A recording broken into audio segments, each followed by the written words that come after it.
में हर सांस को एक इबादत की तरह महसूस करता हूँ। हर लम्हे को एक नेमत समझता हूँ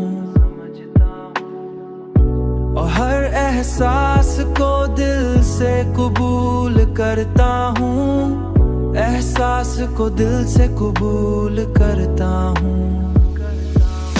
तुम्हारी याद अब भी मेरे साथ है,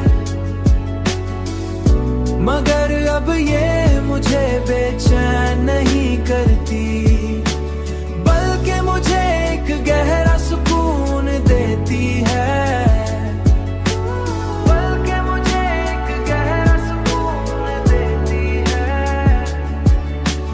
मैंने जान लिया है कि मोहब्बत का असल मतलब किसी को हासिल करना नहीं, बल्कि उसके असर को अपने अंदर जिंदा रखना है। और यही असर मुझे हर दिन एक नई रोशनी देता है।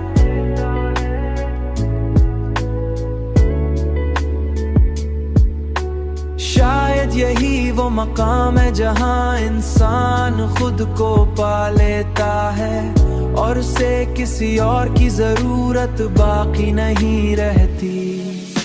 तुम्हारी याद अब भी मेरे साथ है, मगर अब ये मुझे बेचैन नहीं करती, बल्कि मुझे एक गहरा सुकून देती है।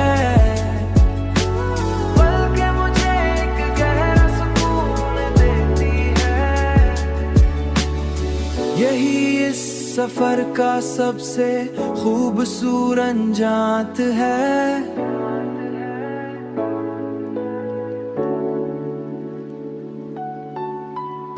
जहाँ हर दर्द सुकून में बदल जाता है और हर अधूरी कहानी मुकम्मल हो जाती है।